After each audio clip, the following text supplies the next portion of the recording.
MR constructions వాళ్ళు గుంటూరుకు 3 వైపులా 3 మంచి అపార్ట్మెంట్స్ నిర్మిస్తున్నారు. లాంలో రాధాకృష్ణ, గుజ్జనగూడలో యువి అర్బనైట్, తెనాలి రోడ్ లో కేవీ రెసిడెన్సీ. ఎంఆర్ కన్స్ట్రక్షన్స్, మీ ఇంటిని అందంగా నిర్మిస్తాం.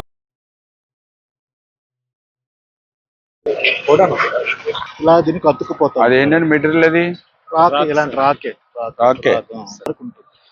అవును, ఇది అంటే 8 లేయర్స్ పడతాయి. ఇప్పుడు ఒక లేయర్ అవుతుందా? ఫస్ట్ లేయర్ అది మార్జిన్, లాస్ట్ మార్జిన్ అది. అక్కడ నుంచి ఇంకా అలా హైట్ పెంచుకుని దీనికి సపోర్ట్ వస్తుందా? డివాటరింగ్ పంపులన్నీ ఏదైనా ఇంక మనకు అయిపోతుంది కదా, మే నెలకి అయిపోవాలి కదా.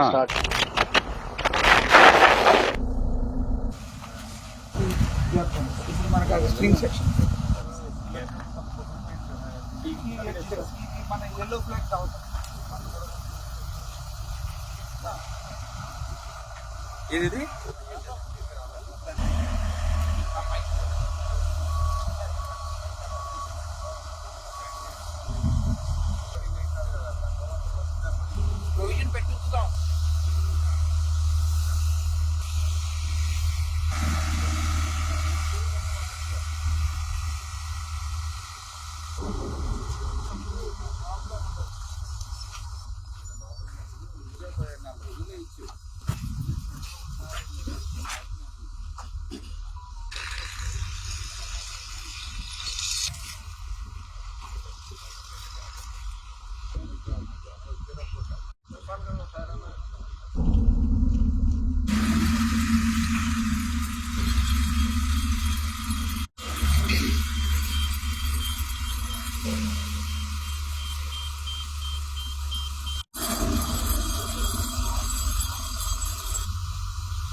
పోలవరం ప్రాజెక్టు ఆంధ్రప్రదేశ్ రాష్ట్రాన్ని భవిష్యత్తులో ఒక కరువు రహిత రాష్ట్రంగా మార్చేటువంటి ప్రాజెక్టు, ఒక జీవనాడి, ఒక వరం. అటువంటి ప్రాజెక్టు పనులను ఆ రోజు 14-19లో 72% ఆ రోజు చంద్రబాబు నాయుడు గారు పూర్తి చేస్తే, జగన్మోహన్ రెడ్డి అధికారంలోకి వచ్చిన తర్వాత కాగితాల మీద 2% పురోగతి చూపించారు కానీ 20-30% వెనక్కి నెట్టేసి విధ్వంసానికి గురి చేసినటువంటి పరిస్థితి.